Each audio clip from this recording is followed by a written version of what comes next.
Hey, buddy. Raw. Hey, man, that's a sweet heavy metal happy hour t-shirt.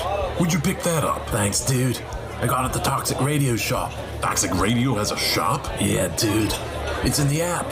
We're online at toxicradio.net. That is sweet. Yeah, and I also got a rockin' Toxic Radio hoodie and a Red Band Underground shirt. Dude, I'm gonna look so rockin' at the party tomorrow. Well, I think you look pretty now. Oh, wait, what? The Toxic Radio shop is a place to get all your Toxic Radio gear. Shirts, hoodies, stickers. Find it at toxicradio.net or on the app. Don't buy it safe. Buy it toxic. Hey, where you going, man? You know what all the cool kids are doing these days? Listening to podcasts. And what does Toxic Radio have? Podcasts, duh. Just as I thought. Go to toxicradio.net and check out our weekly schedule for the lineup of great shows. Miss any of them live? No worries. Thank God, dude. We're on all the top podcast platforms, or just find them at toxicradio.net or on the free app. The choice is yours. Be cool or not. We're gonna be cool. Toxic Radio. Get the podcasts and get infected. All sports talk shows are the same, right? I am bothered by everything. You gotta go back to football school. The goal of this guy, it's just immeasurable. Wrong. In a world filled with talking heads more interested in their own celebrity than actually knowing the sports world, it's hard to find the people who really care about sports first. Look no further. Wire to Wire has it all covered. These guys have the knowledge and the cred to back up their opinions. No hot takes to get attention, just straight up opinions. Know anyone else who correctly called the 2020 World Series and March Madness? How about 70% on the NFL and NCAA football last year? You don't. Bottom line, these guys know their shit. They aren't doing it for attention, they're doing it for passion. Wire to Wire, live every Wednesday, 8:30 Eastern, only on Toxic Radio and wherever you find podcasts.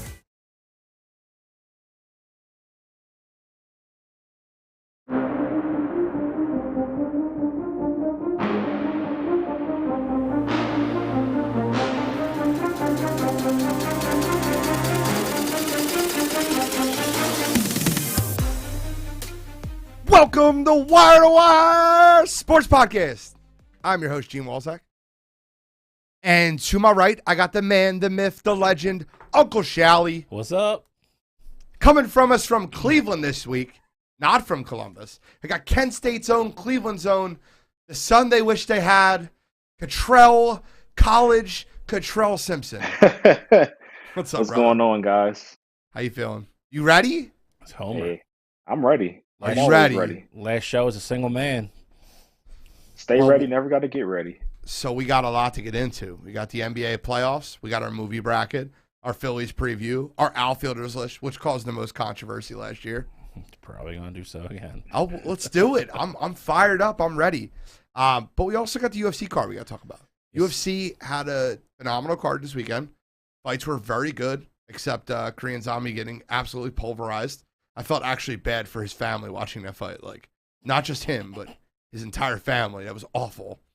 But two great fights in the co-main event and, in my opinion, the two main events, essentially, that weren't Volkanovski. Yeah.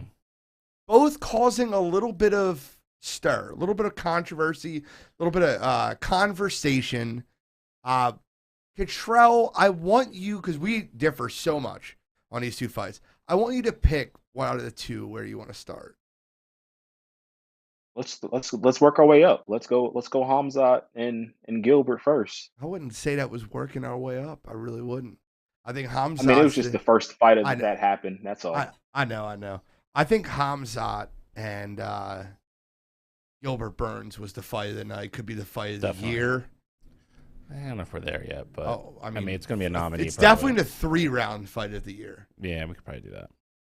Definitely the best fight that night. So Yeah, Khamzat came out and dominated the first round, pushed him around, dropped him down, put him on the ground. And then something happened, and I think Gilbert Burns hit him with a nice shot.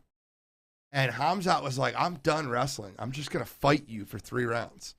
I don't know if it was like his pride speaking, because you could hear his corner being like, wrestle him. What are you doing? They're like yelling at him. It was hilarious. But it was a war. Gilbert Burns went out and won the second round. First round ever lost. Khamzat going into that fight had taken 2 significant strikes. Left that fight with 54 significant strikes landed on him, which is a huge difference. First 10 fights, he's had 2. After that fight, he has 56. Khamzat won the fight, but to some people, and much to the chagrin of Dana White, some people think that he was a little overhyped. I'd love your opinions on this. And Gatrell, once again, since we differ so much, I'll go to you first. Well, we don't really differ that much. I feel like you're kind of stretching it there a little bit. Okay. Only thing that we really differ on is that the third round of that fight, I thought it was closer than what you guys give it credit for. Now, I agree that I do think Khamzat won the round, and I do think he should have won that fight. I thought he won rounds 1 and 3. I just didn't think it was in blowout fashion, as opposed to what we saw in the first round. First round was complete domination for him, and he clearly won that round. And second round was completely Gilbert, and I thought it was clear that he won that round. While the third round, I thought he won. I didn't think it was as decisive as the first round was, and that's pretty much it. Him as a fighter, I absolutely love him, and I didn't think he was overhyped going into that fight. I did want to see him fight someone that was, that had some respect and had some just charisma about him, and was a higher ranked fighter than him. And he went out and did that. And so I got to give him all the credit in the world there. I think it was great to watch him fight somebody that wasn't a squid. Like, I feel like he's been fighting squids his whole career.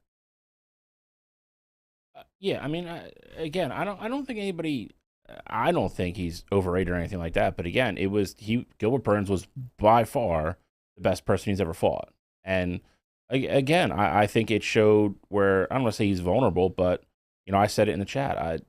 It was nice to see him take some shots. It was nice to see him lose a round.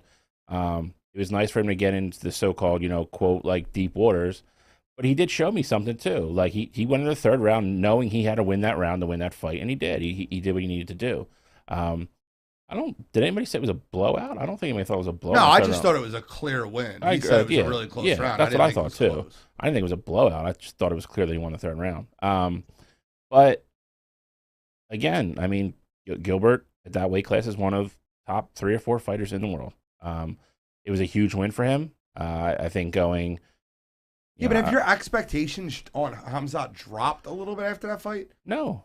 Because where a lot of people it has. Because they've only seen him dominate everyone. I'll be honest with this. Like, I don't usually ever fully agree with what Dana says about anything. For him, I did. Like, so do I. For if you expected him to walk through Burns and then either fight, Colby or Usman next and look that way too, you're crazy. Like, you don't understand fighting that. Like, when you get to the elite level like that, and you could argue all 3 of those guys are elite, and Khazmat is now too as well, those are going to be wars. Like, you don't walk in and just demolish those type of fighters. You just don't. I would have loved for that fight to go 5 rounds. Me too. I would think in hindsight, I think somebody asked Dana too. He's like, in hindsight, would you have done that? He's like, if I knew I was getting that, he's like, that would have been a 5-round fight. He's like, but he was very complimentary of both guys. But again, literally, Dana's breakdown of the fight was literally how I felt about it, word for word. I think Gilbert showed exactly who we knew Gilbert was. Tough dude. Very, very, very good fighter. Lost 2 rounds to 1. Went in there, left it all in the cage. And Khazmat is an up-and-coming guy that is going to continue to get better and better.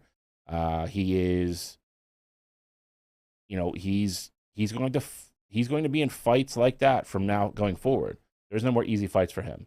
So I've been waiting for the comment. I'm hoping Gatrell gives it. You know what I'll do? I'll introduce the next fight I think he's going to fight, and that's Colby Covington. That's going to be his next fight. And I would love to hear your opinions on how he would handle Colby, because I'm waiting for the comment. Like, it's like a sucker punch. Like, he doesn't know it's coming. I'm going to Jorge Masvidal him with it. But go ahead. Oh, I'm glad you admitted it was a sucker punch now. Dana pretty much alluded to it as much. I think Colby Khazmat is what you're getting next. It just makes sense. Leon's going to get Usman. The winner of that will probably. I mean, if Khazmat wins that fight, if he beats Colby, then that's the next fight to make after that. But Khazmat Colby makes sense. That's the next guy up on the ladder. How do you think that fight goes? I think it's a very good fight. I think it's going to be very similar to what you saw Saturday. I think it's going to be a war. Khazmat is, as good as Colby is at wrestling. Khazmat has the edge there. Khazmat, I think, is maybe the more powerful striker. Colby is definitely the cleaner puncher, the more technical striker. I like Colby's movement a little bit better. And gas tanks, I mean, Colby's got the better gas tank. That is a. Are you sure about that? I am. I'm not. I don't know if anybody has a better tank than Colby. That's fair. But I really don't. If there is anyone in UFC that would, it'd be Khamzat. You saw periods of it in that fight where he was never in any danger of like being tired. But like I want to hear this. God, that's what Come on. But he was that fight got to him because he got pushed. That's the first time he's got pushed for 15 minutes. Correct. So, but and Colby is 100%. He's going to be in your face for 15 minutes. Like you're going to have to fight for 15 minutes to beat Colby. That is.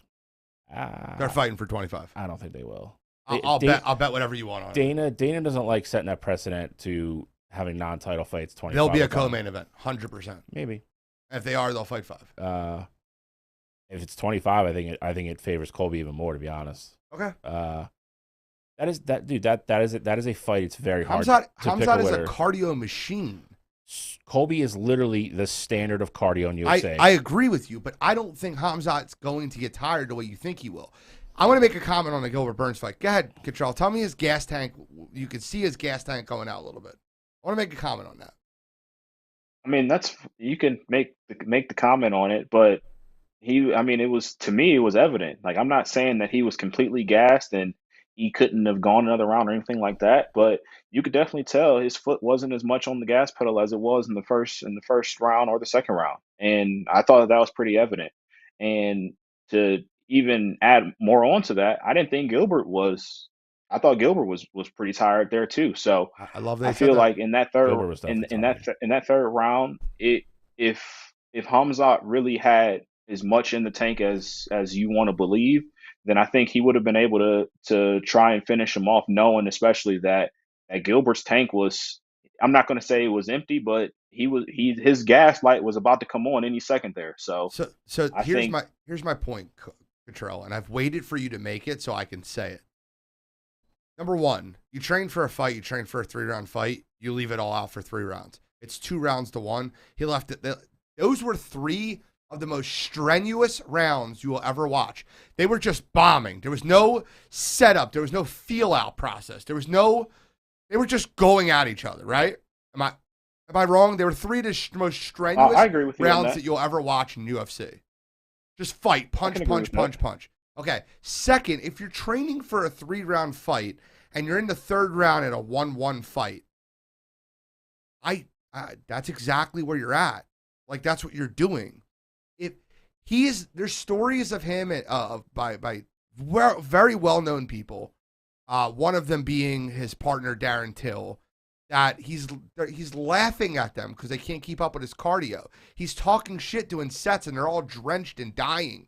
His cardio is insane. It's just they left it all in the tank. They left it all out. They emptied the gas. It's like a car where you push the gas down all the way to the metal as hard as you can for as long as you possibly can.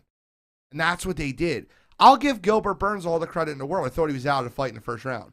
And he came back and had a hell of a second round. But he looked dead. Khazmat, I'm telling you, the cardio will not be an issue when he fights Colby. I'm not saying it's going to be an issue, but like every point you've just made, you could say the same thing for Colby, and you've seen Colby do it for 5 rounds. Correct, but I don't think there's any spot in the ring that Colby is better than Khamzat. Do you want to argue cardio? That's fine. But my point is, as far as striking, as far as wrestling, as far as dirty boxing, as far as anything, grappling, I think Khamzat's better than Colby at all of that. I'll tell you right now, if they fight, Khamzat beats him 4-1. Yeah, I'm telling you. If he doesn't stop him. You can disagree all you want. That's fine. We'll get into it when it gets signed. We got to obviously keep moving. We got a ton on the docket. But if they fight, and right now Khamzat would be a -125 favorite over Colby, and Colby's been the class of the division below Usman for years. So he's walking in as a huge favorite in the fight. Not a huge favorite, a favorite over one of the highest ranked fighters in the division. Yeah, but that's damn near pick 'em. And again, it's what you would expect if you're getting the number 2 versus number 3 guy. And again, you said it right before we went on air. He started at -200. And it got bet down. Correct. So all the money's coming in on Colby. That's perfect. I Right. love that. Okay. That's like Bama, That's Georgia fine. too. My point is, there's a lot of people that are going to No. back Colby in that fight. Yeah, it's not that. It's not that at all. I want them to bet it down. I was literally going to. My point is literally like I will not. That's so close of a fight. There will be no. I think the only way that you could surprise me in that fight is if somebody got knocked out in the first round. That's the only way I would get surprised in that fight. I'm not going to be surprised if Khazmat wins that fight. I'm not going to be surprised if Colby wins that fight either. Like that. That's going to be a war. It's going to be just. It's going to be. I think it's going to be better than. I think it's going to be better than Gilbert because of how high energy and how high pace Colby fights. Okay. Like I like if you're talking about fights of the year, if that fight gets signed, I think it surpasses him and Gilbert. I think it's a better fight.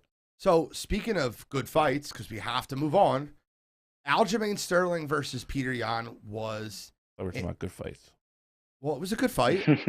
I just think that, and I think that I'm in the majority of people that watched that fight, including Dana White, in saying that Peter Yan got robbed again. He got robbed again. Well, I wouldn't say again. He didn't get robbed the first time. This is where I disagree with you. He didn't get robbed the first time. You don't lose your belt. He probably got DQ'd. You can slice that part of it however you want to. I agree with you that I think Yan definitely won the fight. I think Jan's the better fighter, and I don't think it's arguable. He didn't get robbed in the first fight. He got robbed in this fight. I think, and you said it perfectly. If you watch Dana's face when he sees the card in Bruce Buffer's hand before he announces it, you can literally just see he makes a bad face, and because he knows what he's going to have to do, he's going to put the belt on Sterling, and he doesn't like it he said so in the press conference. Yeah. He said he thought I had Yan 3-2. He said everybody I was sitting with had Yan 3-2. I think Yan won the fight. I guess it all comes down to the first round of that fight. However you score it, Bro, if you watched the first round of that fight, you watched it over, right? Control, you said you would. You watched it over? I did. I don't think Aljamain Sterling touched the middle of the octagon. The whole fight, the whole round. I get that, but that's Peter Yan was stalking him. That's one part of the scoring, though. That doesn't win you a round by itself. Correct. I understand what you're saying. I'm with you. I think Yan won the first round. I'm with you. But octagon control is not the only thing that wins you a round. It's part of it. It's part of it. I agree. It's part of it. I'm with you. I think Yan won the fight. I think he got robbed in the second fight. I just don't disagree with your first part of the statement where he got robbed in the first round. He broke a rule. He broke a rule and they called it correctly. It is what it is. I agree with you as well. He was winning the first fight. Sterling was going to lose that fight. Is what it is. I just hate when a champion, like the champion now, which Aljamain Sterling technically is. He is the champ. Gets absolutely pulverized in the fourth and fifth round, and has to leave the arena being like, "Oh, okay, yeah, I'm the champion." I feel like it's just all moral victories for his dope. Well, I mean, listen, if he's getting moral about it, if he's getting TJ next, I mean, unless something wild happens again, there's gonna be no easy way out of that fight. TJ's a cheater. I'll actually root for Aljamain. Control, what are your thoughts on the fight? TJ Pillishaw, as Aljamain called him. No, but that fight was. I mean, I did have it 3-2 Yan as well. I thought he won the first round, but I thought the first round was close, and I'm not as hell bent about the decision. I guess you could say I would have honestly. No, I'm not a fan. See, that's where we keep getting it all mixed up. I'm not a fan of Aljamain. I just think that he got a bad rap the night after the fight, and then he made it worse for himself because how he went in the press conferences about how he didn't want to fight Yan again, how he didn't deserve it. Now that part I completely disagree with him. But taking the knee to the head and not wanting to fight anymore, I don't think he should have got as much crap about it as he did. That's the only when thing. He didn't have a concussion the next day, and he was pretending he had a that's concussion. Fine. He still got hit flush in the head. It was illegal. He won the title. We can hate the rule all we want to, but it that's the rule. That's just how it is. I just couldn't stand the faking the concussion syndromes in the ring when he didn't have a concussion. I don't like that. I don't think he was faking it. I do think he was embellishing it. Of course you are, Godfrey. I mean, Godfrey goes, I'm with Contrell Simpson because he bet on Aljamain Sterling and won money. I definitely think that he was embellishing the hit, but faking completely, you get hit flush in the head, you're going to feel something there. I wouldn't have kept going either. They gave him 10 minutes. I wouldn't have kept going either. That's terrible. It means you really don't want to be a champion. I think this fight should have ended up in a draw. Here, wild. It should have been a 10-8 round for Aljamain in the second, and they should have ran this fight right back. That's what I would have wanted to see here. I don't agree with the 10-8 thing either. Yeah, so I would have understood that a lot more than giving Aljamain Sterling the first round. If it was 47-40, I even said that in our chat. Yeah. If it was 47-47, I was fine with that. You want to get, and by the way, it's Jan's stupid fault for being in this position. Listen, I don't want to, like, I love Peter Yan. I'm like a fan of his. I think he's a tough ass dude.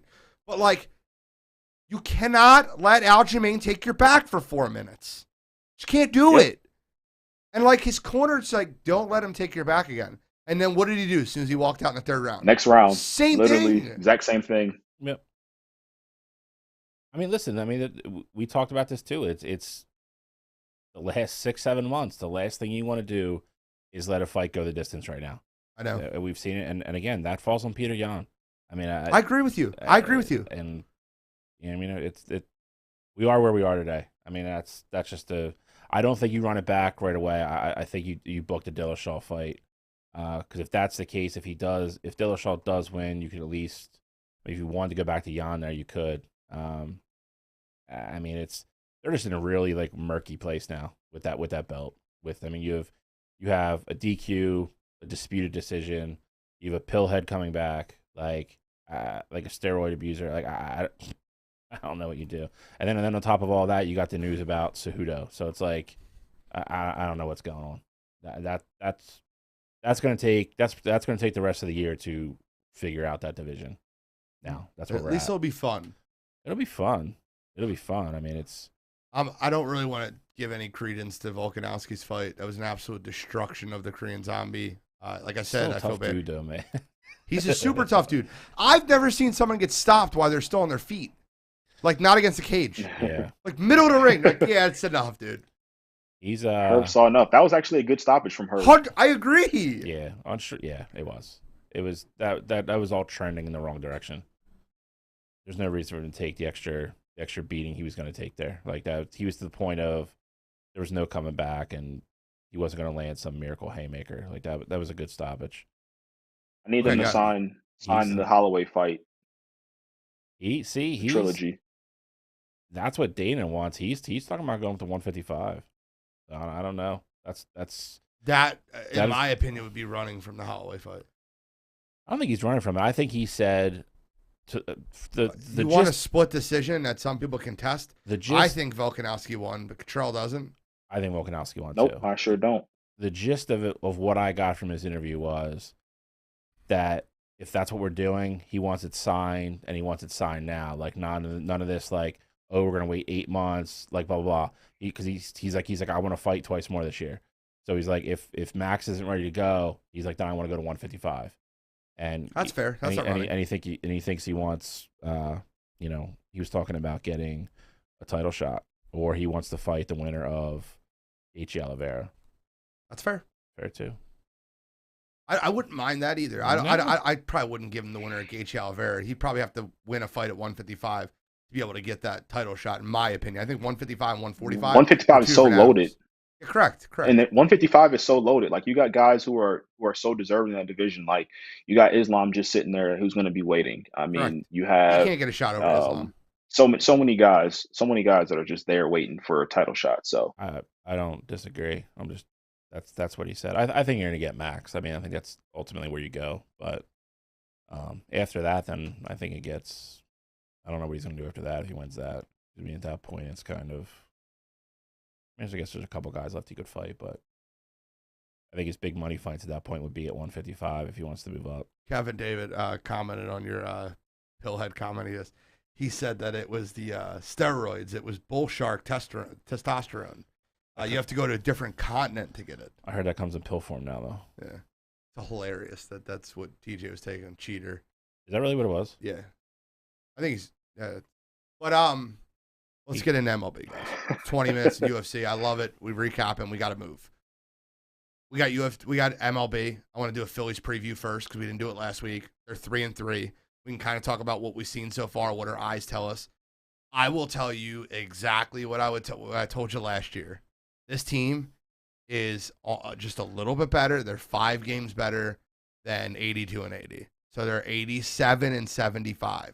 12 games over 500. Maybe third wild card fighting for that, if not first team out. That's what the Philadelphia Phillies are, and I'll break that down for you But I'm going to let Bill give his preview first, and then Cottrell can give me his outside information of what he thinks the Phillies look like. Well, 5 games in baseball is a lot, number one. So while I think they're a little bit better than that. Like this isn't a team that's going to win 100 games either. So I've seen that a lot of places. Like you've already seen we've only played 6 games, but you've seen the holes in this team. This team is going to hit. This team is going to be very capable of winning a game in the 8th or 9th inning a lot because they just have the bats to do it. The bullpen is still an issue for this team as much as, it's better than last year's. You have Sir Anthony back. Hand's going to be a good left-handed guy out of the bullpen. Starting pitching is a little shaky. Wheeler looked better than I thought he was going to, though, so that was a plus. I'm fine with our starting rotation. Aaron Nola is still Aaron Nola. He's going to be a better number 2 than most teams, but that's what he is. People need to stop holding on to 2018. That was the absolute peak ceiling for Aaron Nola. That is not going to be the standard or the norm for him. That is going to be his career year. Ranger Suarez, I'm a little up in the air with because I think more that people see him. I think his numbers are going to come back down to earth. People forget he pitched like a 1.5 ERA his last 12 starts last year. Again, don't expect that. That's just not realistic over the course of a season. Kyle Gibson looked like old Kyle Gibson the other night, so that's a little encouraging for me. I'm fine with our starting rotation now. I understand. I'm just going through everything. Yeah. The lineup's going to be what it's going to be. The biggest flaw of this team, even more so than probably the bullpen, is their defense, and you've already seen it. We are a bottom 7 or 8 team in the league defensively. What? Yeah, they're the worst team in baseball defensively. We'll see. We'll see how it all plays out. Bill, when the numbers are. Bill, I love your fandom. We are the worst defensive team in baseball. I'm the most critical person on earth ever of the Phillies. They are the worst defensive team in baseball. I think when it's all said and done, we won't be there. I think we're going to be bottom 5 though. Again, we're splitting hairs. They're not good. You have 1+ defender on the whole field. 1. Shea T. Realmuto. There's not one other person that is a plus defender. Stott will be plus. Yeah, you're right, but he's rotational. He is for now. I mean, he also has 2 errors already. His first. I love him. I love Bryson. Don't get me started with him. I love him. It's his first game ever in the majors. He'll be fine. That is going to be their downfall. Segura is above average. He's actually a very good second baseman defensively. He probably doesn't get ranked high as he should on certain lists because he's more of an average guy. He's not going to put up power or run producing numbers to put him in that conversation. Didi's going to be what Didi's going to do, and then the outfield is what it is. You have Bryson Wright, who's actually pretty good, good arm. Center field's a mess right now. Mickey Moniak breaking his hand right before they broke camp was terrible because he was still slated to start out there. He's actually a pretty good defender. Left field's going to be a mess all year, regardless of who's out there, Schwarber, Castellanos, whatever. You're below average there. We all know about first base. We've already seen that rear its ugly head a couple times as well. I would argue that there are better defensive shortstops in softball America, defensive first baseman in softball America than Rhys Hoskins. He's terrible. He doesn't know how to straddle the bag. He's really bad. I tried to make that perfectly clear when we did the top 10 first baseman list. He could hit 300 this year with 35 home runs, 110 RBIs, and his defense would still detract so much that he wouldn't make lists. Like, he's that bad. Like, one of Stott's errors could have easily been avoided. It should have been Rhys's. It should have been Stott's. And then the other error that was on the Stott throw that they gave to Rhys, that he just didn't catch the ball that was down the line a little bit because he was scared of the guy running into his wrist. And then the double play ball right before the 3-run homer that he didn't stretch for, that they video reviewed, and if he just stretched a little bit, he'd have been out. Rhys Hoskins is the worst defensive first base. I was at the game the other night, and I'm telling you, when I say this, like, you hold your breath every time the ball gets thrown there, even on a routine play. Like, he just might drop the ball out of his glove. I made the point when we did the first baseman list. The worst, from 1 to 29, the worst defensive first baseman from 1 to 29 was -7 runs saved. Yep. Rhys's 30th, he was -14. He's 2 times as worse And the worst one. Than the worst one. Yep. That's how bad he is defensively. And then you got Vierling playing center field, and I've made this point before. This kid didn't play center field in high school. Vierling's in a tough spot right now. He stinks. He doesn't have a hit all year. I guess. I'm not disagreeing with you, but he shouldn't be there. He was going to be a bench guy, a rotational guy. You have a Double who gets hurt in spring training, and you have Mickey who breaks his hand, who was going to be the opening day center fielder that literally 2 days before they start the season. They have no choice there. They don't. Your other option there is to make the total meathead outfield. What, Harper in center? Harper in center. But if you do that, Harper's going to get hurt. Correct. That's not an option. Yeah, I don't think that's an option. I'm not saying it would be funny. It would be really funny to see. And then you got to throw Schwarber in right field yes. and Castellanos in left. Castellanos would probably go to right and Schwarber would go to left. But yeah, that would be the all meathead all time outfield. You can't do it. I bet you see that once this year. Maybe in like an 8th or 9th inning thing when they have to pinch hit somebody and they don't want to pull somebody out. Maybe. I just don't know if you would. I mean, the only time I would see that happen is if like Reese was like DHing or something. And at that point, I still don't think you would see it because I think they would just move Schwarber to first. I think that's how that plays out. I mean, you could. I'm not going to say never. I mean, over the course of 162 games. But I think I said what I said when we picked our teams. I think the Phillies make the playoffs. What do you think the record would be? I said 87 and 75. I'll go 2 games more than that. I think they win 89 games. Okay, if I had to repick it, 87 and 75 is where I had them before the season started. I would say 85 and 79. No, that's wrong. 85 and 77. Well, that's what I would say. If I got a chance to redo what I said before the season started, but I'm not going to change it. I'll stay with my 87. Yeah. If they could do what I say, they'd be 89 and 73. So what did you say? You're saying 85 and 77. Yeah. That's where I think they'll be at. Still think they got them in the playoffs. No, I don't. I think there's too many good teams in baseball. Control, what are your thoughts on the Phillies? And then do you want to talk about the Guardians? They started off really hot. Yeah, they did. But with the Phillies, what I'll say is that I mean the team can hit. It's gonna go as to me. I think it's gonna go as far as that lineup will take them. You guys mentioned your starting pitching, and I don't think the rotation's bad at all. But the strength of that team is hitting. So you're gonna have to go out there and you're gonna have to just simply score more runs than other teams, just because with the defensive errors that you're going to have, you're going to be in a lot of high scoring games. But I think the Phillies are more than capable of doing that. I really like Castellanos. I like Harper. I think those guys are going to be right in the thick of it towards the end of the year for the MVP race. Not saying they finish 1 or 2 or anything like that, but I think they're going to have people watching.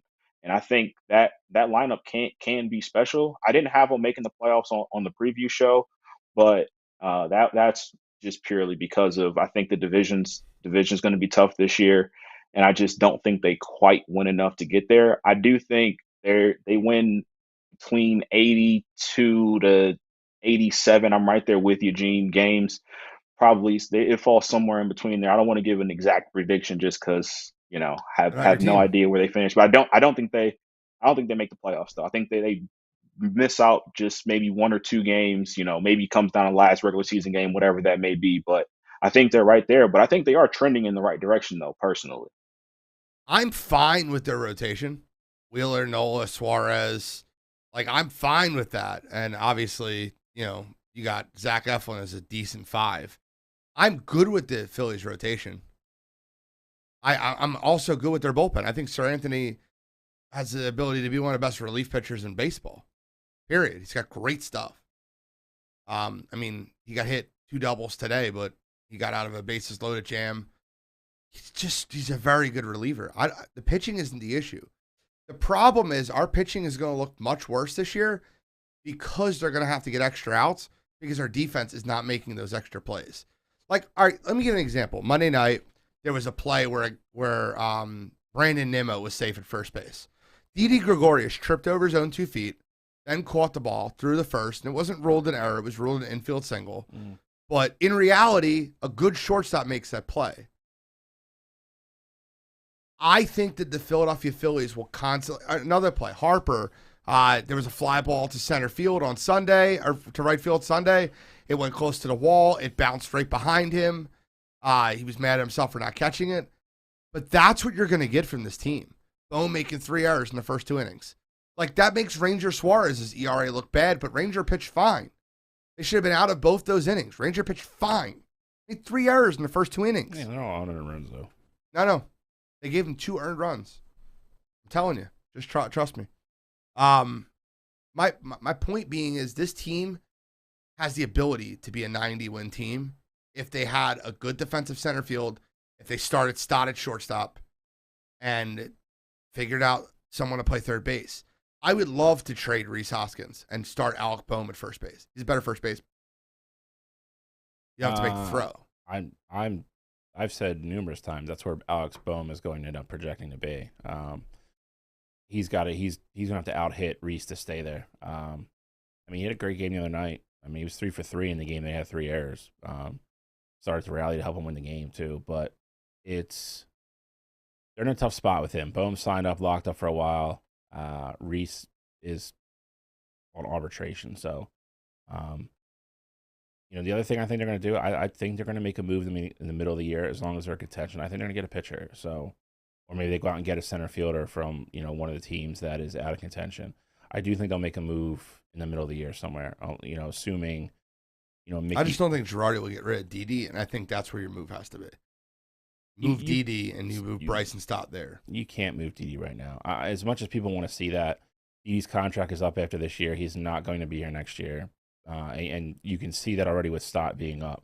Stott is going to be your opening day shortstop next year. There's no 2 ways about that. Okay. If Didi is on this team next year, Didi's your third baseman. Stott is absolutely 100% going to be your shortstop of the future. They love him. Him being on the opening day roster, not only did he earn it, but it's an indication of how much they like him and how far he's come this year. Why can't they do the same thing that I think Kansas City could do? Why can't they just move Didi to third? Matt Godfrey just said that, and I agree with him. Why can't they have Bryson start at shortstop and be the middle of that infield, and you have Didi at third? And start Bohm at 1. Move Hoskins. You can't do that because you're taking Schwarber out of the lineup. You have to realize that. Because if not, you can get better at first base, but then you're getting worse somewhere else because then Schwarber has to play the field. You're losing Schwarber's bat then. No, I said move Rhys. Trade Rhys. Oh, I mean, they could do that. That's ideal to me. Makes your defense a lot better if you have Moniak and then Stott up the middle, or at least defensive good. I agree. I mean, but Kansas City again, like Witt. I mean, Witt's played third already this year. I mean, I know. Just would move Bobby Witt there, and they're going to do the same thing next year. I mean, they'll move him next year. It's easier for those kids to come up and just play that position and learn it than it is for Didi's never played anything but short in his life. I want to give 30 seconds to Alec Bohm for the situation happening on that. Because I'm going to use it as you got to be kidding me, but his response to it I think was great. I'll let you go and I'll probably comment at the end, but I'm the same. Alec Bohm made 3 errors Monday night. Crowd got on him. I was there. I was at the game. We got on him a ton. Very sarcastic cheer when he made another routine play. And he said under his breath, "I fucking hate this place," to Didi Gregorius. And it got caught on camera, as everything does. There's cameras everywhere. I think he handled it like a man. I think the Philadelphia fans loved the accountability. He got a standing ovation yesterday. Yep. He went in the interview and said, "Yeah, I said it. I was angry. I shouldn't have said it. It was wrong. I don't really feel that way." And Philadelphia fans gave him a standing ovation. We don't mind. That's why Philadelphia fans are the best fans in the world. That's why. Refreshing, isn't it? It is. Because, in my opinion, I think a lot of other cities would have still roasted him, regardless of how his response was. Philadelphia loved the accountability of it. It was just like, I get it. That's the key word right there. And accountability. That's what it all came down to. He sat there. He didn't. You've seen veteran guys do stuff like that before, and they come in the clubhouse and they're gone already. Like they don't want to deal with the press. He stood there for 25 minutes and answered questions. Listen, man. I mean, we've talked about it already. You see the trajectory of this team where it's going, and he's supposed to be a big part of it. Like he's supposed to be like a core of this team. Him, Stott, Bryce. Like that's how highly they think of him. And he's trying really hard, man. I mean, he had a bad game. I mean, he had the one play that he was trying to make a play that he never should have. The one off Suarez. Yeah, that ball never should have been thrown. But the routine play. I get it. The 2 throws. I mean, I get it. He had a bad night, and that's a kid that's trying really hard. A kid's trying to earn a position in this team because he wants to be here and realizes what this roster is starting to look like and what you're gonna have to do to stay here and be a Philadelphia Philly. But he owned it. I love that about him. He sat there and like you said, you've seen other guys like you could read his lips. Everybody knew exactly what he said. You'll have other guys that go in locker rooms like that's not what I said. And he said he's like nope. He's like I said it. I was frustrated. I wasn't playing well. But he's like I have no problem with the fans. They want to win. Like, and he said everything like if you made a checklist of everything you wanted him to say in that interview, he said every damn thing, every single thing he said. And I loved it. And for me it was, and I think the response you saw from the fans, like you said, last night was perfect. He came up and they gave him a standing O, and they let him know that they're there and they're behind him, and that's what you want to see. I mean that's it ended perfectly for me, in my opinion. Control, I need to hear your opinion on this. I feel like I haven't heard you talk enough tonight.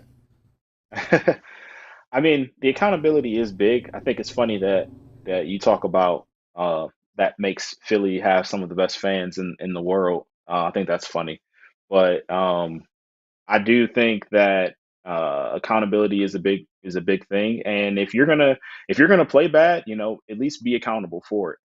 And my whole thing with that is that if you can at least own it, that does take away some of the heat off of your back.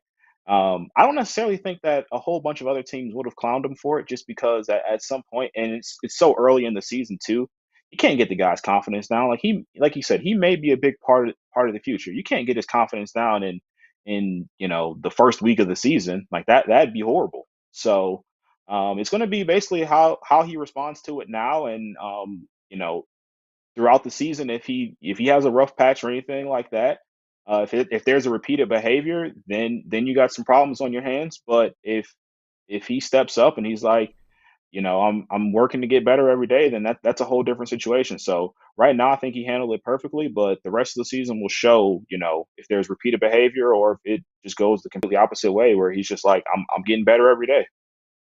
Okay, I agree with you. Don't make a comment about Philadelphia fans again not being the best in the world as they are. You better understand where this is based out of, brother. That thing that's on your shirt, that's the Philly skyline. That's fine. All right, let's get into outfielders. You want to throw the list up for me, Mike? This was our most controversial list last year. I love the graphic. Shout out to Donald Gallegos for doing these graphics. Actually added a little bit of touch with the outline this week. But I changed the order up, but I'm gonna still have Cottrell go first because I feel like he hasn't talked enough this show, and I want to hear his beautiful voice. So Cottrell, do me a favor, start us off. What in the hell? Read up your 10. Hey, look, I like offense, guys. Give me my offense in the outfield.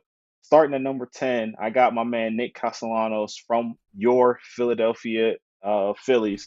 I think that this is a guy who's going to go out there. He's going to hit 300 this year. He's going to have 35 plus home runs, have 100 plus RBIs. I think he's going to have a great season. I said it, when we were talking about the Phillies preview. I think this is a guy who might finish top 5, top 6 in MVP voting when it's all said and done. My number 9, Cedric Mullins in Baltimore. Guy coming off an all-star season. This is another guy who I think can hit, high 290s. He's going to hit, 300, not 300. He's going to hit 30 or so home runs, and this is a guy that can steal bases as well. So I really like him. It's going to suck because he's in Baltimore. No one's going to really care too much, but I think he's going to have a great season. Moving on, number 8, I got Kyle Tucker from Houston. This is another one who's going to be high 290s, hit 300, 35 home runs, 100 plus RBIs. But in Houston, it's going to matter, and I think this is a guy who's going to hit on the big stage. And moving on to 7, I got Aaron Judge. I think he's had somewhat of a better year than what he had last year. Last year, his average went up from where he was typically at for the first few years of his career, and I think he's going to build on that. He hit 39 home runs last year. I think he hits even more this year. Gets the RBI numbers up, and I think he gets his batting average up as well. My number 6, this is the guy who neither one of you have on your list, and I absolutely love this kid. Teoscar Hernandez in Toronto. I'm all aboard the Toronto hype train. I think he is going to have an absolutely incredible year this year. I think he hits 125 RBIs this year, might hit 40 home runs this year. He's going to be a big reason why the Toronto Blue Jays go to the World Series this year. My number 5, I got Mookie Betts. He's going to be a little bit lower than where I had before.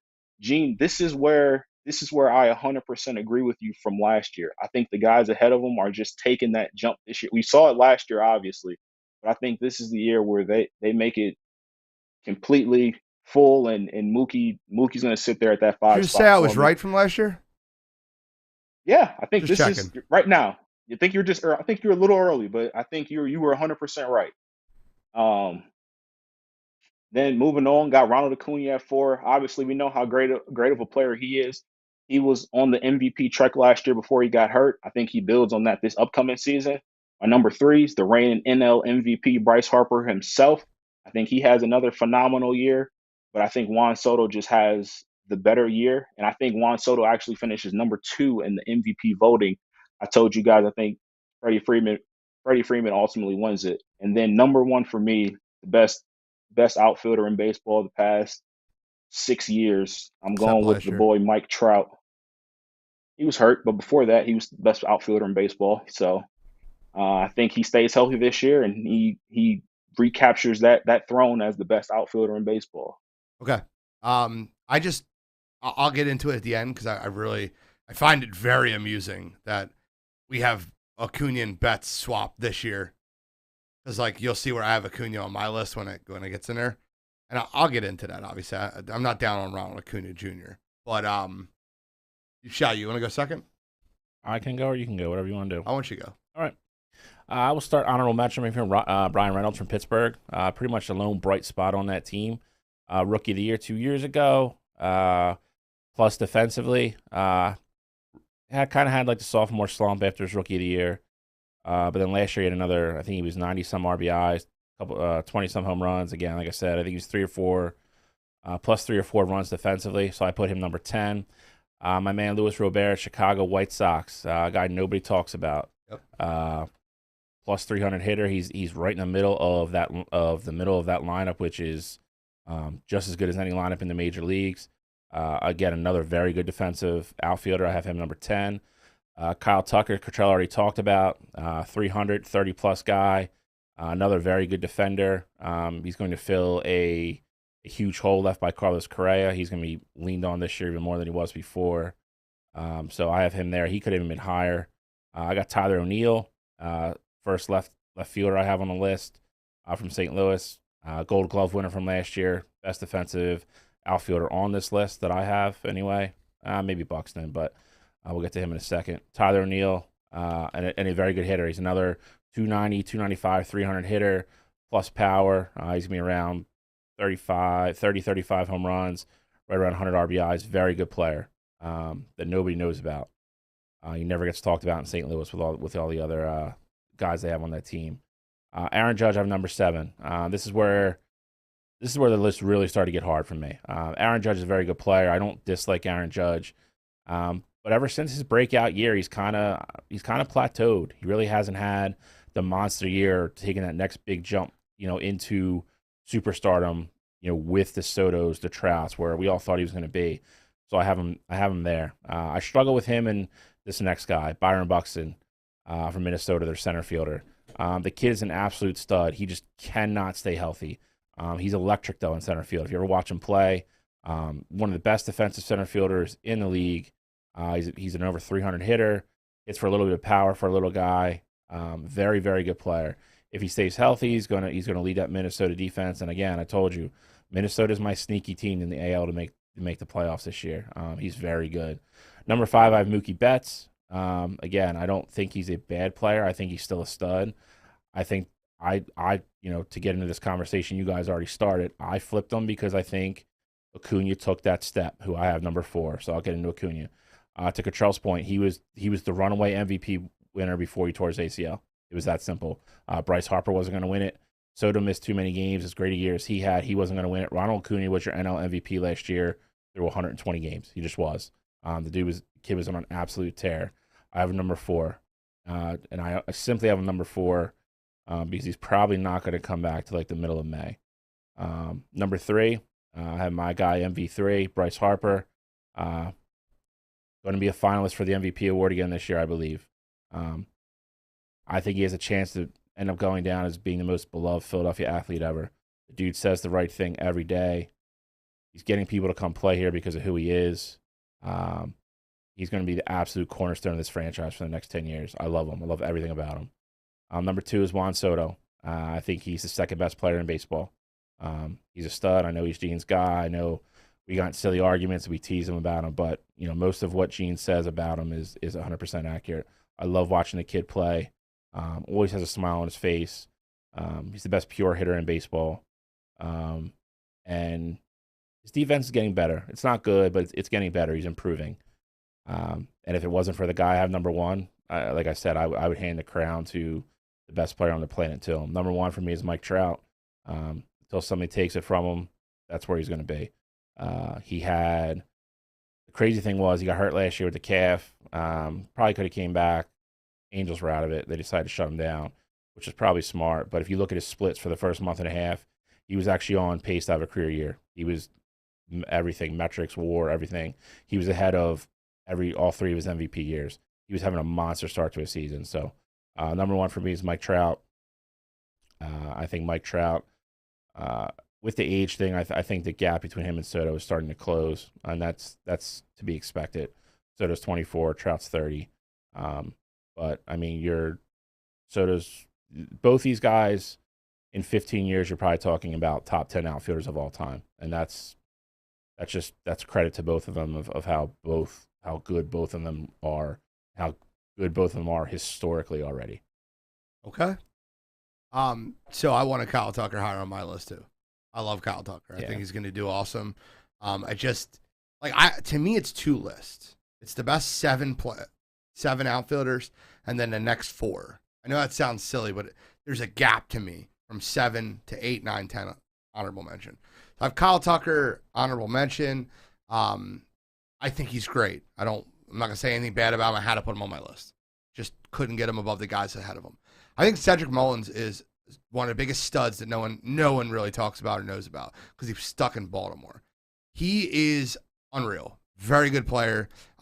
He's a 5-tool player. He runs. He hits for speed. He hits for power. Hits for average. The guy's just next level stud. He's in Baltimore.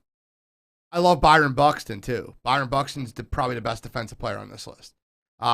He is all over the place. Kid gets the balls I never would think someone would get to. He'll steal over 20 bases a year. Hits the ball out of the ballpark. Probably hit 20 home runs. He's just a very good player. Number 8, I have a guy that's going to take a big jump because I think he's in a perfect situation. I think you have the wrong Toronto outfielder, Cottrell. I like George Springer this year. And I think he already started with on New York in the series over this past few days. George Springer's going to have a hell of a season this year. I think him in that lineup with Baby Bichette and Vlad, and I got the leadoff guy, you got the 4-hitter. I get it. We're both taking somebody around those 2 monsters. But I like George Springer this year. Luis Roberts, sneaky. 338 batting average last year. Kid's unreal. Hits bombs, hits the ball hard, good defensive player. Luis Robert is a stud outfielder. Now it gets fun. I got Ronald Acuna Jr. 6. I know I'm the one that had him 2nd last year. Tore his ACL. Now you say mid-May. I think he won't play in the major leagues until early June. And I think that he'll have an extended spring training. They'll get him ready. Ronald Acuna Jr., to me, is the 2nd best player in baseball, behind Juan Soto. With that being said, if he's not going to play the first 2 months of the year and he's still rehabbing an ACL, this year, based off these numbers, I think the 5 guys ahead of him are better than him statistically this year. I think Aaron Judge has a monster year. I think he hits over 40 home runs. He's got a cannon in the outfield. He wants that huge contract, and he wants New York to shell out that money, and he's getting close to it. I think Aaron Judge hits 47 home runs. That's the number I have, Matt. I think the ballpark he plays in, it's very easily for him to do that. He accidentally hits him out. He had a broken bat out 2 years ago. That's what he is. Aaron Judge is an absolute monster, and I think he'll have a great year this year. I have Mookie Betts ahead of Acuna this year, just because of the injury. But Mookie Betts is unreal, and he's been the catalyst so far. Him and Trey Turner have been the dogs getting on base and letting the big guys drop them in. You know what's scary about that Dodgers lineup today? 7, 8, 9 all went back-to-back home runs. That is stupid. The top of that lineup's actually not hitting well right now. But Betts and Trey Turner are. Bryce Harper, I put him at 3 because his number's 3, MV3. I could have easily put him 4 behind Betts, but I'll put Harper ahead of him. He won the MVP last year. I still think Betts is the better player, but I think Harper is a Philly, and I'll be a little homerish here. Mike Trout, who I think has a huge bounce back year this year from his injury last year. I think he's awesome. Great player. I said last year, I predicted him to win the AL MVP. Just because I had him behind Acuna and Soto, I got a lot of shit. I don't dislike Mike Trout. He's awesome. He's next world. I think Mike Trout wins the AL MVP, but I think the best hitter in baseball, and the guy that continues to get better, is Juan Soto. And it sucks that he's stuck in Washington. But Josh Bell's batting behind him, so he'll have a little bit more opportunity to see pitches this year. He still already has 5 walks over the opening 6 games, which is incredible to me. He hits the ball so hard. And I think Juan Soto is the best pure hitter in baseball, and I think he's the best player in baseball. I think he wins the NL MVP this year, but it's very tough to do that on a team that might not win 70 games. The Washington Nationals stink. So, but Juan Soto, I think, is the best player in baseball. So that's my outfields list. So this is the part where it gets a little bit fun. Bill, I'd like your first reaction. Is there any names that you think? I understand your reasoning. I just think Acuna is too low on your list. I don't know. I just can't stomach 5 outfielders being better than him. But I don't think 5 outfielders are better. I understand why you put him there. So I mean, again, I'm not gonna get stuck up on that. The only person on your list that I don't like is Springer. I think he's. I mean, you look at guys like, you think he's washed? Say it. No, I don't think he's washed. I think he's. I don't think people realize how bad he is defensively until you actually look up his numbers. And I just think people like Tyler O'Neill, and I mean, you have Robert. There's just other guys I would take ahead of him. But I mean, again, he's not a bad player though. He's a very good hitter. The big one that stands out for me is Teoscar Hernandez on Cottrell's list. He had, by all measures, he doubled every career high he had last year. I just don't know if that's the norm. I guess we're going to find out, but I find it very hard to believe he's going to have 120 RBIs again this year. And I could be wrong, but again, like I said, when his previous high was 65 and he had 119 last year, I think. And every other year of his career, he was in that 50 to 60 range. So for him to go to 120, I think it was maybe more of a blip on the radar than what the norm is going to be going forward. But I think if he was down around 9 or 10 in that Cedric Mullins Castellanos phase, I think it would have been okay.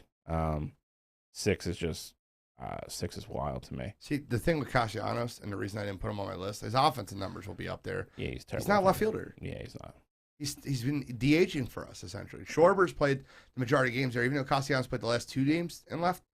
I think that you're going to see a lot more Schwarber in left than Castellanos. Yeah. I really do. That's why I don't have him on my list. I think his offensive numbers are there, but his defense is terrible. And I can't ignore that. Control, what are your thoughts on the lists? My big thing was I was very surprised to see Byron Buxton on both of your guys' lists, just because, I mean, he hasn't played half a season in 4 years, and he hasn't played a full season in 6 or 5, something like that. Like, it's been a while since he's played a full season. So, I mean, I understand it, because I mean, you guys hit it on the head. His defense is incredible, but you gotta be on the field to be on a list like this for me. Byron Buxton is defensively unreal, and his offensive numbers aren't far behind that. If he was healthy, I could see him being 6. Seriously. I would have to move Acuna up and I'd have to move Judge down. But if he's healthy, if you're saying I can get 162 games out of Buxton or Judge, I'd probably take Buxton. I agree with that. It's just my opinion. All right, well, we got a movie bracket now. Now it gets real tough. Never say goodbye. It's one show where you don't sing. I'm singing every show. I scroll down. We're gonna do this. Hopefully, we can skip it this week. I don't want to do this bracket. Scroll down to the bottom, please, sir. This is the East is just my nightmare. I'm hiding it as much as I can. All right, right here's fine. Get down a bit more. Go all the way down to the bottom. All right. We're still not there. Coach Carter versus the Sandlot. Is that where we're starting? Yeah. All right. We'll go from the. We'll slide up and see if we have time to do the East. Maybe we'll slide over and do the other side. See what happens. Leave the East last. I need another week. The Sandlot versus Coach Carter. I love Coach Carter. I think that I said this in the last round. 10-7 upset. Coach Carter, great movie. I can't pick against the Sandlot here. The Sandlot could win this thing. I mean, they could. I don't know. I'd have to really think about it. But the Sandlot would be my pick here. I think just everything about that movie screams my childhood. I love everything about it, and I can't everybody like in life that played baseball has a person that they can relate to in the movie that would be more like them, like the person that I would be the fat boy catcher, but I loved it. Hambino. But that I'm Gene Bino, whatever. I'll go next. I don't disagree. I mean, I think the Coach Carter win was nice for them. They're just they ran into Duke now or something. It's not gonna happen. Sandlot, to Gene's point, could win the whole damn thing. That was my childhood. I mean, I came home from school, did homework, and we all met outside and either played baseball, basketball, something every day. I mean, it's to Gene's point. If you live in a neighborhood, you always have a group of kids that you play sports with every day. There's nobody that watches that movie that can't relate to that movie in somehow. So for me, it's Sandlot. Trell? Yeah, it's also Sandlot for me. Not even to get too much into it. I think it's a clean sweep here. And I feel like we're going to be talking about the Sandlot for a long time here. So I'll dive deeper when the matchup gets a little bit closer. Fair point. All right, Sandlot wins. Control, start us off in the next one. Bad News Bears versus Moneyball. This one isn't that tough for me either. I'm going with Moneyball. I think Moneyball was the better movie. And for me, it's not. This one wasn't a close one. I think Brad Pitt and my boy Jonah Hill. I think those guys did a hell of a job just showing what the Moneyball scheme can do in baseball, and Moneyball is one of my favorite movies, sports movies. So I'm with Moneyball is moving on here for me. Don't let me spoil it for you. I'm gonna go Moneyball also. I also sound a lot like Jonah Hill, so that's good. You know when you hear girls say, I was so shit-faced last night. I shouldn't have slept with that guy. We can be that mistake. But I'm going Moneyball. It's probably Jonah's best movie. Yeah, 100%. Well, no, Moneyball might be. The bigger part in Superbad. I know. I love Moneyball. Moneyball, easy. Go ahead. I mean, it's Moneyball. Does that mean Moneyball's going to go in Sandlot next to yeah, it is. What? That's a banger. That's a banger. Bad News Bears is a movie that I watched probably when I was younger, way sooner than I should have. But I loved it. Walter Matthau's great, but it took Cottrell and Gene's points both. Brad Pitt is amazing in it. Nominated for an Oscar. Great movie. A movie that I remember when it came out, I always wanted to see it in the theater, and I was never got to it. And then I remember the first time I actually watched it, and I was like, wow, the movie blew me away. It was that good, and I've seen it easily 100 times since. I got to give David Justice credit, man. The guy who played David Justice. Yeah. Yeah. He bought in. Bought in. Well, Billy laid it down for him in the batting cage, man. He's like they're paying half your salary for you to play here. That was one of my favorite lines. That he's also in CSI. Not CSI. The crime show, Criminal Minds. The guy who played David Justice. What? Yeah, he's in Criminal Minds. That is not Shamon Moore. It's not? No. Okay. He made sure he got his vending machines in the locker room too. Yeah, he did. That is one of the funniest parts of the whole movie. And he's like, no. And he's like, the soda machine's broken. And he's like, no, you got. Yeah, he's like, no, you got to pay for it here, bro. And he's like, what? He said, you got to pay for soda? Oh, I love it. It's Moneyball though. All right. Happy Gilmore versus Jerry Maguire. I'll go first on this one. Okay. I'm going Jerry Maguire. I've talked about the high praise for it. It's the first movie, kind of like of its kind, that kind of took a really as a funny and a dramatic movie as it is, it kind of gives you a look into that whole world. Tom Cruise is great. Again, we talked about Cuba Gooding, the performance of his lifetime, won an Oscar for it. Great accepted speech too, if you've never seen it. On a side note, Happy Gilmore's great. I love it. It's hysterical. Best sports villain ever in that movie. We've talked about Shooter, played by Christopher McDonald, but Jerry Maguire's the better movie, so I'm going with Jerry Maguire. Control, you making this tough on me or no? Depends. Do you want to go second or do you want to go third? I'll go third. Oh, well then, no, I'm not making it tough on you. I'm also going Jerry Maguire. Show me the money. Show me the money, Jerry. Show me the money. Now.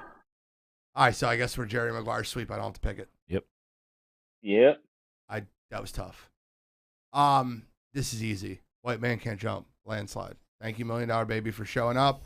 You can take your award at the door.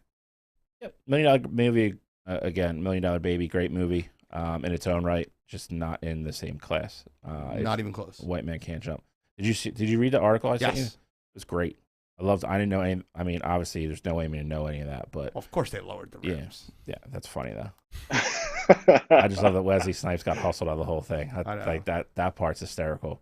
But yeah, it's White Man Can't Jump. Yeah, sweet. Easy. White Man Can't Jump.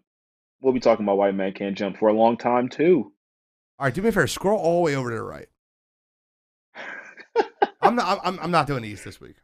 Why are you so scared of the East, bro? It's just it's not going to change. We're doing the East this week. Yeah, no, no. It's 9:37. We only have time for two. We have time. We have time for two. No, we got time. We got time. We got time. Scroll over to the right. Come on, what are you doing? We got time. It's not there. Just no right. All right, we'll just do the East then. Go back.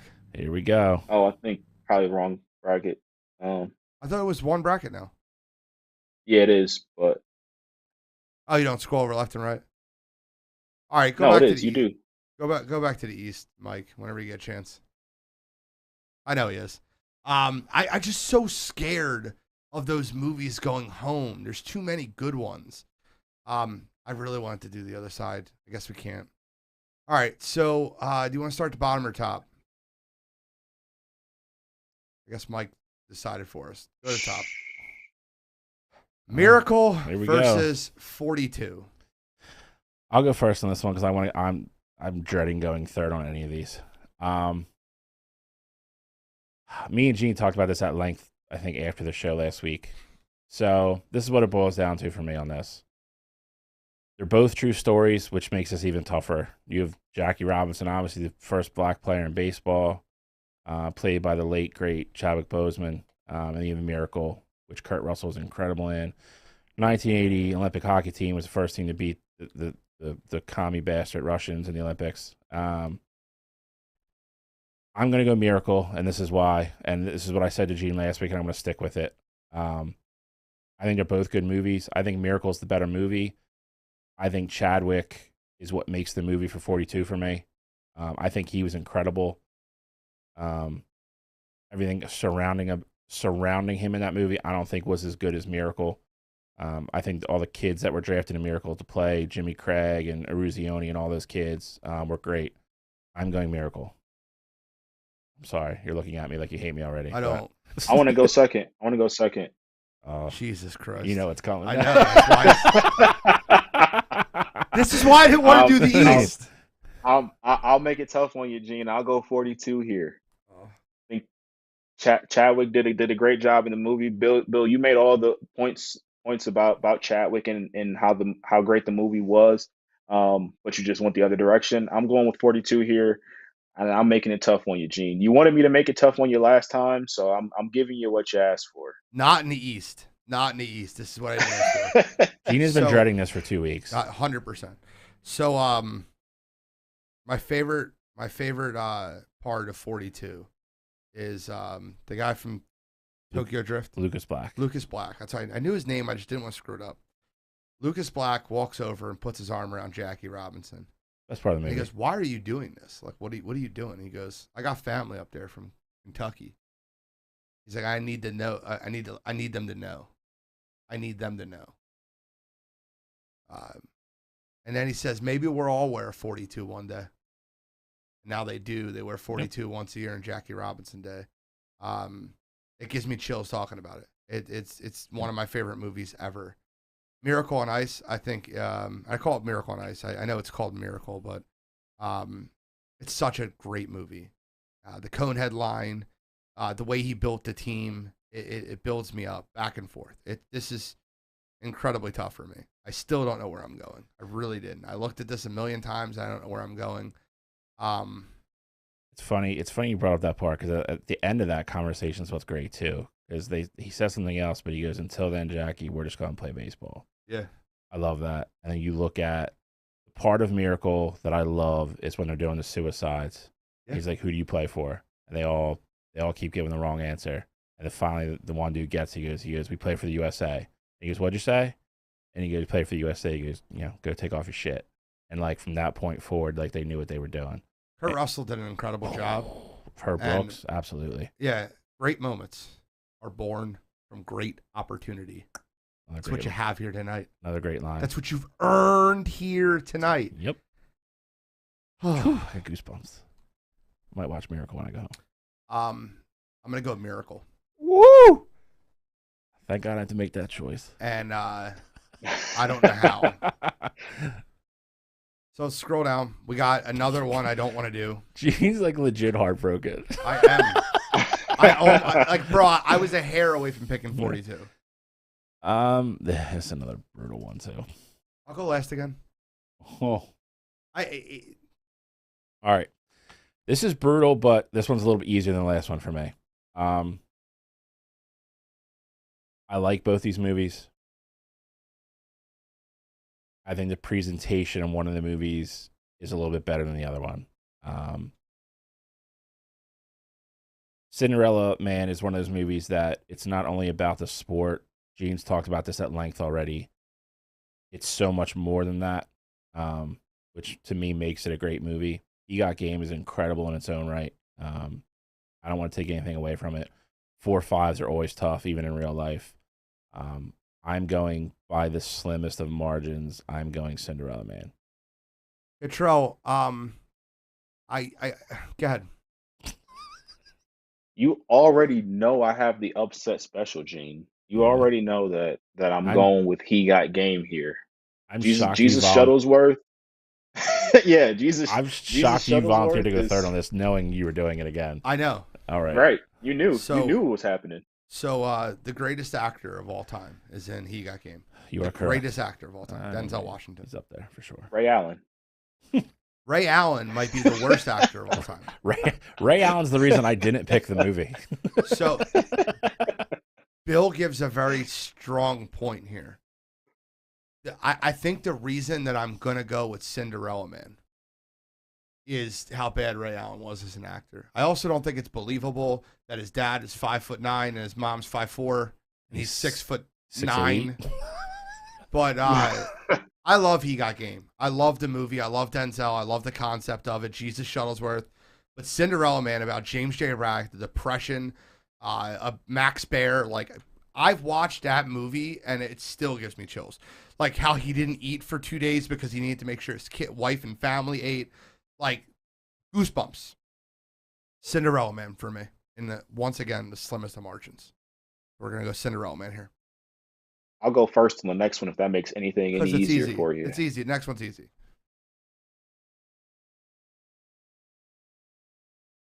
I'm going Rocky 4.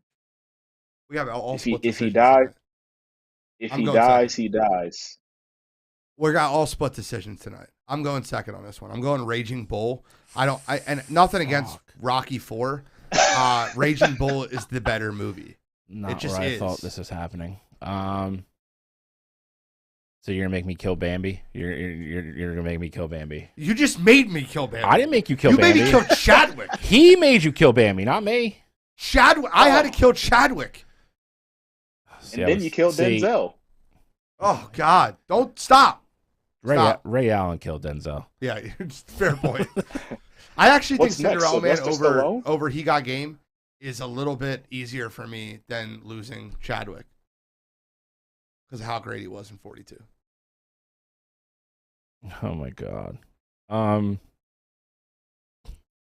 You know what? I'm just taking it all out of this. I'm going to do what I said I was going to do. I'm going to pick the better movie. That's Raging Bull. Rocky is great.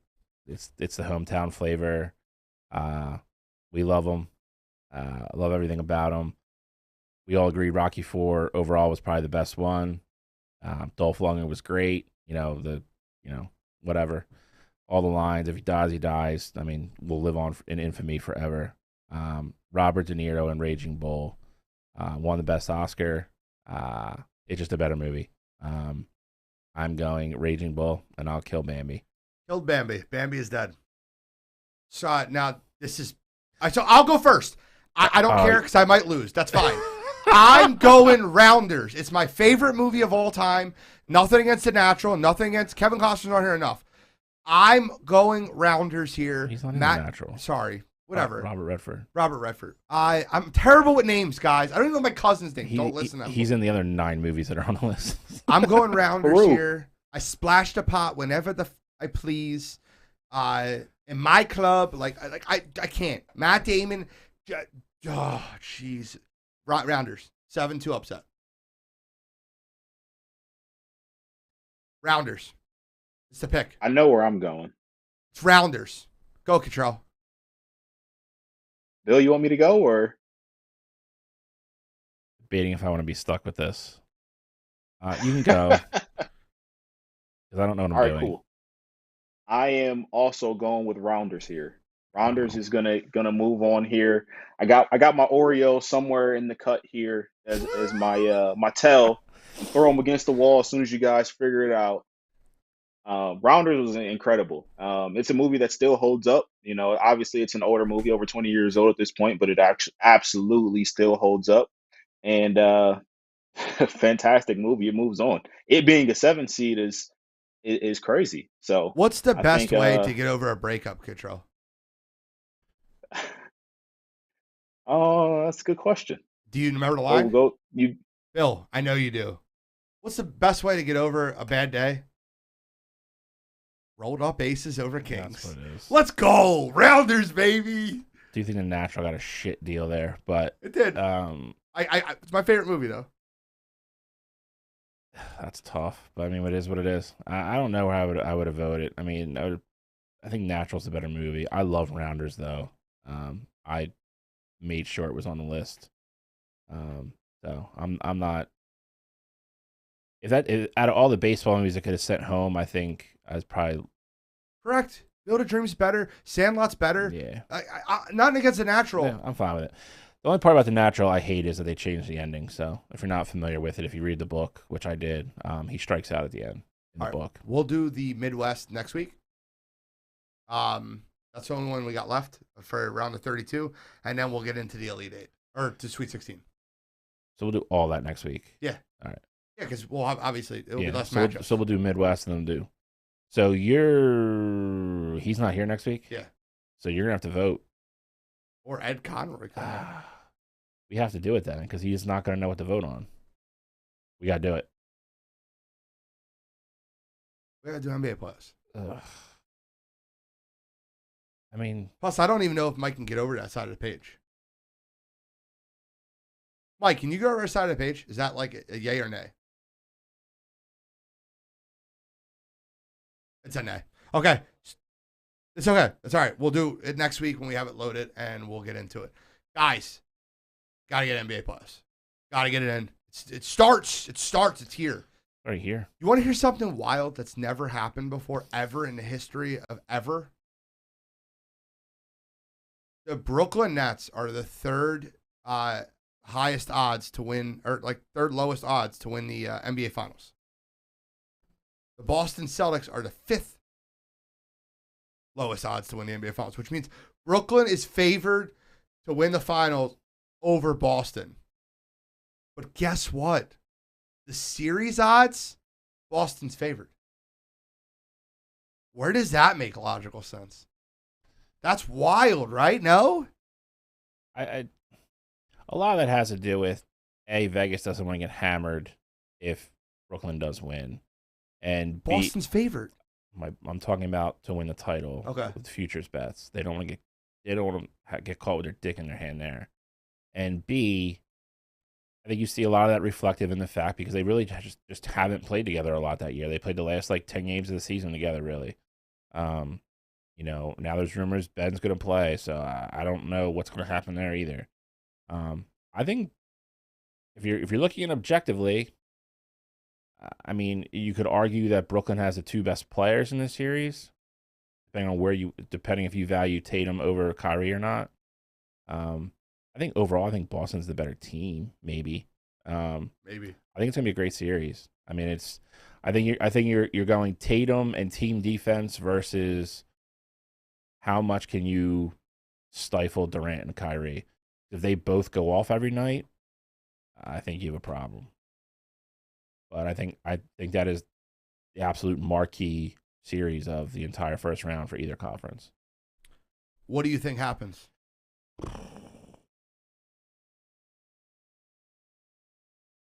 I'll go Brooklyn in 7. Okay. Control, what do you think on this series? Series is going to get really interesting. I think the biggest question mark is obviously either the Philadelphia favorite forward Ben Simmons, if he's going to be playing or not. I don't think it. Obviously, I think if he plays, it helps out Brooklyn a lot. I don't think missing him is going to be a huge deal, though. I think regardless of if he plays or not, I think Brooklyn wins this series. I think they won this series in 6 games. I think Robert Williams not being able to play for the Celtics in this series is going to be crucial for them. And yeah, they have Jason Tatum, and yeah, they have Jaylen Brown, and those guys are going to get theirs. I think it's going to be a problem to keep up with Kyrie and KD, night in and night out. And the playing game against the Cavs, we saw Bruce Brown. He really knows his role. They mentioned on the broadcast that he's playing in that Draymond role where they do the pick and roll with like a Kyrie, and then Bruce Brown's sitting there at the free throw line, and he's very smart. He's either going to hit the mid range or hit the floater, or he's going to pass to the open guy into the basket when they collapse on him. So I think Brooklyn is really starting to figure it out right now, and I think they have the best player on the planet in Kevin Durant. And Kyrie Irving can play basketball. Regardless about how you feel about him as a person, he's a really good basketball player. I think those guys are going to be the two best players on the court, and I think they're going to move on. So, I know why Brooklyn wants Ben Simmons back for the series. He's like the Tatum stopper.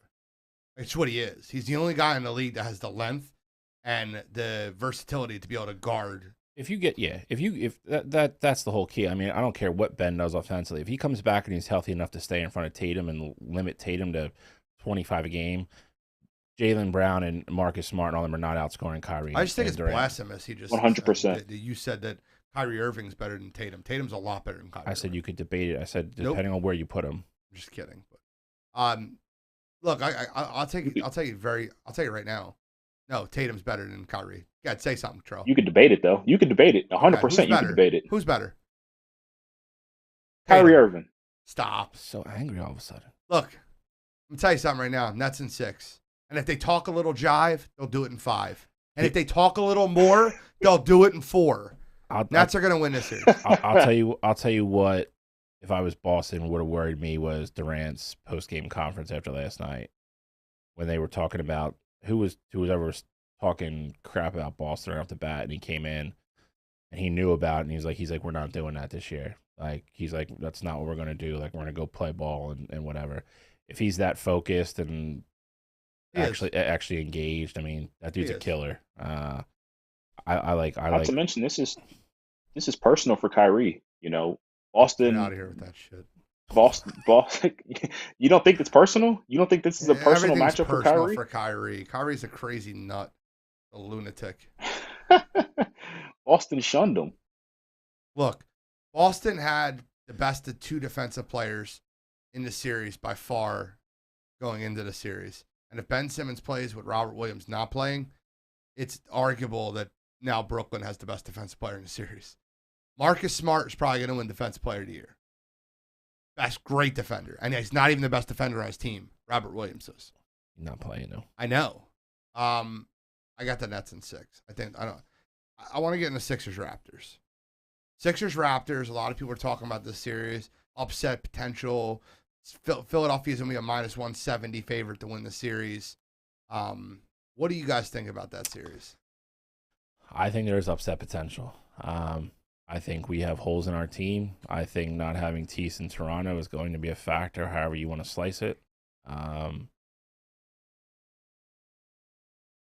think JoJo's going to do what JoJo's going to do. I heard Harden say today that he has no pressure on him. I think that's BS. Yeah, most pressure by anybody. Any player in the playoffs. Any player in player, and I 100% agree. So the fact that he's being not that nonchalant about it, I don't buy that for a second. Listen, he as great as JoJo has been down the stretch, Harden has not been. If we don't get great Harden in this series, Toronto can win this series. Okay. I will go Sixers to advance. I think Sixers in 7. I think that series goes 7 games. Okay.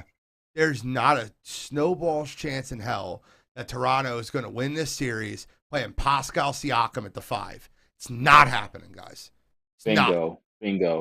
Look, you could talk about what you want to talk about with Toronto being this nice little team, but it's playoff time. Joel Embiid, James Harden, Tyrese Maxey, Tobias Harris. This team rolls. I think Sixers win in 5. They win both games in Philly. They take one in Toronto, and they end it in Game 5. I'll take Sixers in 5. Gene, I could not agree with you anymore with what you just said. That's exactly how I see it. I think the Sixers win both their games at home. I think they steal one in Toronto. You talk about Matisse not being there. Yes, that's big, but Toronto, they don't have. I mean, Fred VanVleet, he's a good guard, but I think this is one of the few teams in the East that you can kind of get away with not having Matisse play a couple games in Toronto. So I don't think it's going to be too big of an issue for him. And the other thing is that this isn't the championship team that Toronto, won the championship with, obviously. Pascal was there before and Fred was there before, but a lot of these guys are young. Like, this is going to be a new territory for them. They don't have anything to stop Joel Embiid. Pascal's not stopping them on defense down there. They don't have anything to stop James Harden. Yeah, they're gonna throw Scotty at him, but that's not gonna be enough. I think the Sixers roll in this one. I think they win it in 5 unless one of two things happen. Unless there's some crazy injury or Doc forgets how to coach like we've seen for the past 12 years. Okay, just in the interest of time. And by the way, I actually think Matisse Thybulle not playing in the series is actually helpful for the Sixers. You get another offensive weapon out there. I really don't think it. I agree with you 100%. He's not needed as a defensive presence to stop someone. But in the interest of time, Milwaukee runs through Chicago. Any disagreements? I say in 5. Agree 100%. Miami runs through the Atlanta Hawks after the Atlanta Hawks beat Cleveland tomorrow. Any disagreements? No, I'll say in 6. I think obviously I'm going to say I think the Cavs win. I think the Cavs win 1 game at home, and I think Miami wins in 5 against the Cavs. Okay. So in the interest of time, the East is done. Let's go to the West really quick. Phoenix Suns are going to beat San Antonio or the Clippers, right? Yeah. I mean, that's the matter who it is. Memphis is going to beat the champions. You think Memphis is going to beat Minnesota, the champions? I definitely think Memphis. I don't know, dude. Minnesota is the champions. Listen, bro. They play. We are the champions after winning a play-in game last night. It's a big deal for them. No, that was the TNT broadcast. Yeah. We got. The only thing I'll say with that is, I mean, they split 2-2 in the season. I mean, that's going to be. I will tell you that right now. That will probably be the most exciting series in the opening round because those two teams are going to go up and down the court. No Luka. Utah runs through Dallas. Yeah, I mean, it all depends on Luka. There's no Luka. He's not playing. I think Luka plays. But I think Utah still runs through him. I think we can all agree. Luka gets hurt pretty much every year going into the playoffs, so you don't or have in the calf, though. playoffs. So That's a problem. What are your thoughts on Denver versus Dallas? I'm sorry, Denver versus Golden State. That's the series in the West. If Steph is healthy and he's actually healthy, like playing, then I think Golden State wins in 5 or 6. If he's not, then that's an interesting series. I think Golden State wins in 5. I don't think Denver has enough horses to compete with Golden State. Nicole's had the incredible year, but in the playoffs you need an extra person to lean on, and I don't think he has that. So I'll take the Warriors in 5. I'll take the Warriors in 4. Ooh, I'll go 5. What happened to MVP Jokic last year in the playoffs? Lost in 4. Got it. I also you talked about the Grizzlies and the Timberwolves. I think that goes 7. I like the Grizzlies in 7. Really? I think the Timberwolves push them. Yeah, I think it's a good matchup for the Timberwolves. I agree with that. I think Memphis is definitely the better team. I'll go 6. But again, I'll go Memphis in 5. They split 2-2 in the regular season. Yeah, it's just gonna be an up and down game. That's what it's gonna be. I'll go Memphis in 5, and I feel pretty confident. The old Pat Beverly. I mean, he's gonna be on Jaws' pocket, so we'll see. There's no such thing. Jaws' pockets are untouched. He's got going. He definitely will. All right, guys. Let's get into You Gotta Be Kidding Me. We'll talk about a lot of NBA playoffs the next few weeks. Cottrell, start us off. Very serious one. Yeah, so I'm going to start off with something that was very close to home. Dwayne Haskins, obviously great Ohio State quarterback, passed away early on the weekend on Saturday. And Adam Schefter was one of the ones who broke the news on it. And his tweet said, Dwayne Haskins, a standout at Ohio State before struggling to catch on with Washington and Pittsburgh in the NFL, died this morning when he got hit by a car in South Florida per his agent, Cedric Saunders. Haskins would have turned 25 years old on May 3rd. While I 100% understand you need to report on this matter, that's a part of your job, there's nothing important about what he did on the field. Dwayne Haskins was a young guy who lost his life, and he was fighting to get back, on in the NFL. And outside of him being an NFL player, he was a human first. And this was a guy who, tragically died. And Adam Schefter decided to put out this insensitive tweet. And so for that this week, Adam Schefter is definitely my You Gotta Be Kidding Me. And he's even come out and apologized for it. But there's got to be something done. I think you got to be held more accountable than that. I'm not saying the guy needs to lose his job, but when you're dealing with matters this sensitive, you need to do it the right way. And so for that this week, Adam Schefter. Come on, you gotta be kidding me. Shally. I got 2. First, I'm going with my favorite, Rob Manfred. If you're not aware, after he pretty much betrayed the players and said he was doing things in good faith, pretty much initiated the strike, the lockout that happened this year. So as a token of good faith, he decided to buy them all Bose headphones and have them delivered to all their lockers. The reactions that the players had online were hysterical. Adam Wainwright pretty much came out and said, speaking pretty much for everybody that I've talked to, we don't trust him. We never will. There's no going back. It just is another example of how tone deaf Rob Manfred is. The fact that you tried to lock these guys out, and you lied to all of them to their face and the union, locked them out, took the side of the owners, tried to cost them money, cost them their livelihoods. You think that's all going to be forgiven with a pair of freaking headphones that most of the people that you gave them to can go out and buy 1 million pairs of them if they want to and still have a ton of money left over in their pocket. Just speaks just how out of touch you are and how awful you are for the game of baseball. So, Rob Manfred, one more time, I'm going to shit on you because you're terrible. That's number 1 for me.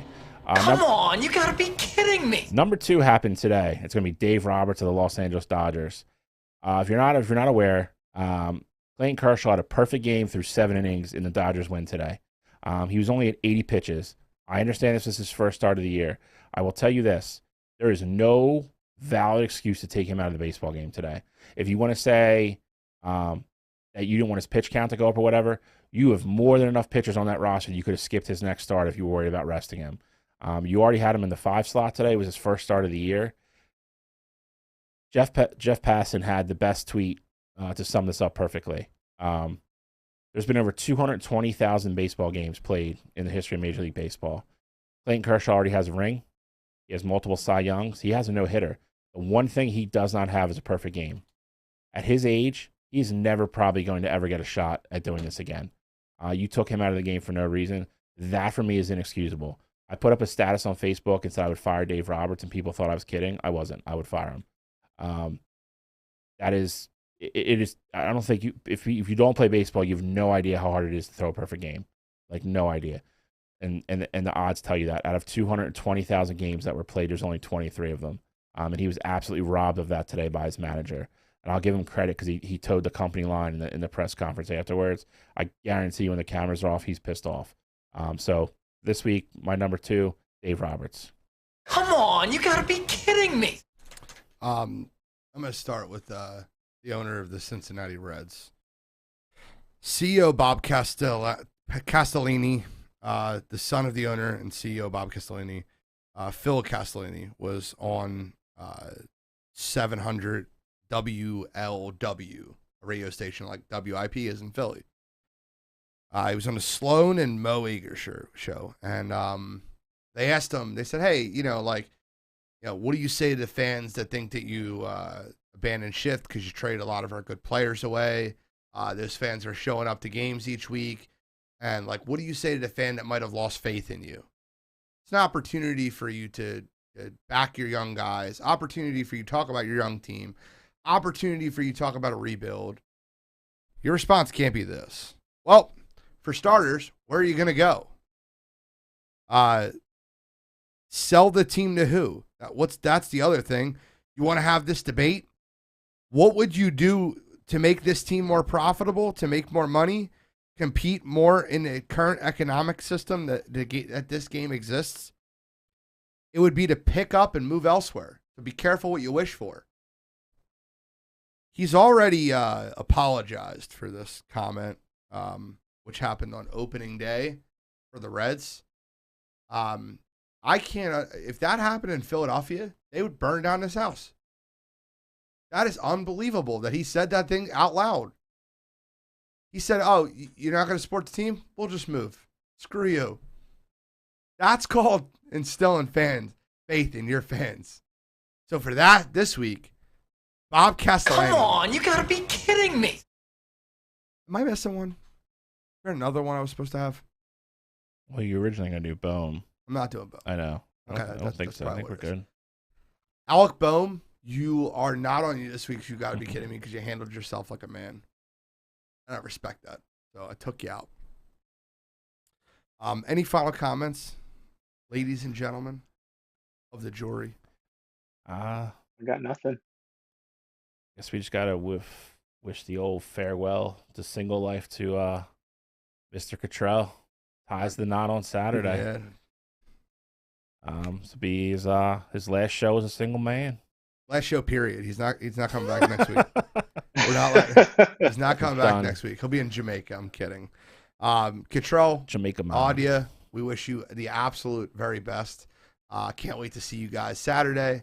And it's a long drive, so that's your present. Congratulations. But with that, congratulations to Cottrell and Audia. Love you in guys. advance. We love you. And that's Wire to Wire signing out.